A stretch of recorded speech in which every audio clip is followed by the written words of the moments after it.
Namaskar children. Today we are going to start with the revision of cooperative society. The topic we have already done. So in the revision we will see that what are the different aspects of cooperative society which we have already covered. The first thing is the definition. So cooperative society is a voluntary association of persons who join together with the motive of welfare of the members. Means service is the main motive of cooperative societies, to provide services to its members. They associate to protect the possible exploitation of middlemen. So the main objective is to protect the economic and social interest of the members. Okay. Now here we see that what are the different features which we have done. The first one is voluntary membership. Membership of a cooperative society is voluntary, means by their own wish any of the person is free to join a cooperative society, as well as by his or her own wish they can leave also. Membership is open to all irrespective to their religion, caste and gender. So any person who is above 18 years and has a common interest can become a member. Individuals are free to join or leave the society after serving a short notice. The next feature is its legal status. Registration of a cooperative society is compulsory. This accords a separate identity of the society which is distinct from its members. Its existence is not affected by the entry or exit of its members. And the society can enter into contracts and hold property in its own name, sue and be sued by others. Registration under Cooperative Societies Act give cooperative society and separate legal identity from its members. Okay, so legally the cooperative societies are legally established. So if any of the member is coming, they are taking the entry or they are exiting from the cooperative society, it does not affect its continuity because of its separate legal entity. So in any of the contract the company can purchase, in any of the contract the company can enter, as well as it can purchase the property on its own name, as well as any of the person wants to file any case against the cooperative society, or that cooperative society wants to file any case against any of the person, the own name of the cooperative society can be used. The next one is the limited liability. The liability of the members of a cooperative society is limited to the extent of the capital or the amount contributed by them, and that contributed amount is known as the capital. So the members of a cooperative society enjoy limited liability. Maximum risk of each member is the amount of capital contributed by them in the form of share capital. The next feature is control.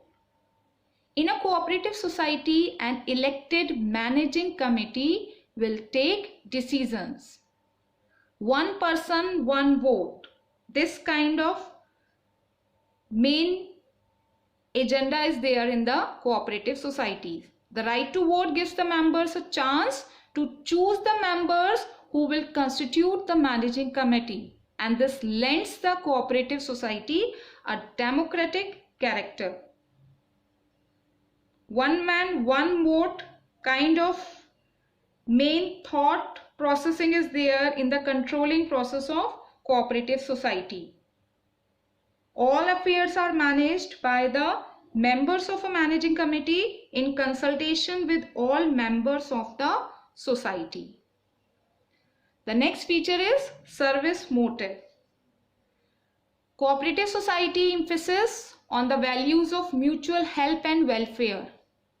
If any surplus is generated as a result of its operation, it is distributed amongst the members as dividend in conformity with the bylaws of the society. Here one term is given, that is dividend. Dividend means the profit on the share, that is known as the dividend.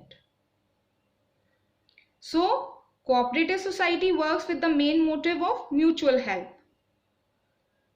In case any surplus will be earned by the society, it is distributed among members or utilized as per the bylaws of the society. Now we see that what are the different merits of cooperative society. So the first merit is equality in voting rights. The principle of one man, one vote governs the cooperative society irrespective of the amount of capital contributed by a member.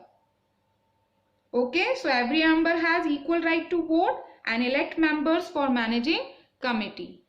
The second one is limited liability. The liability of the members is limited to the extent of their contribution of capital in that cooperative society. So the personal assets of the members are therefore safe from being used to repay business debts. Each member knows the amount of financial risk it may have to suffer. The next merit is stable existence. Death, bankruptcy or insanity of the members do not affect the continuity of a cooperative society. So a society therefore operates unaffected by any change in the membership. Cooperative societies are legally separate from its members. Members may come or go, but the operations of society do not get affected. The next merit is economy in operations.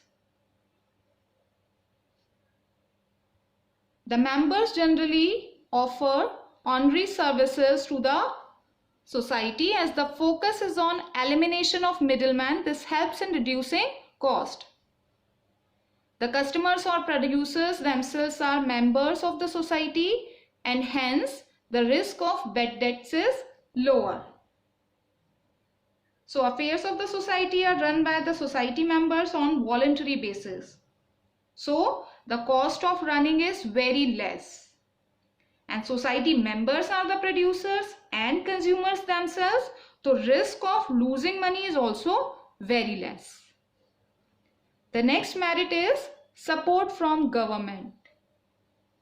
The cooperative society gets support from the government in the form of low taxes, subsidies and low interest rates on loans. So these cooperative societies get support from government. In this situation, this is also one of the most liable form of organization if a person wants to serve to society. And the last merit is easy formation. The cooperative society can be started with a minimum of 10 members. Not too many legal formalities, 10 adults having common interest can form a cooperative society. As well as the registration procedure is also very simple. Very few legal formalities are there and its formation is governed by the provisions of Cooperative Societies Act 1912. So this is the first part of our cooperative society. In the next part, we'll see what are the limitations as well as the different types of cooperative societies.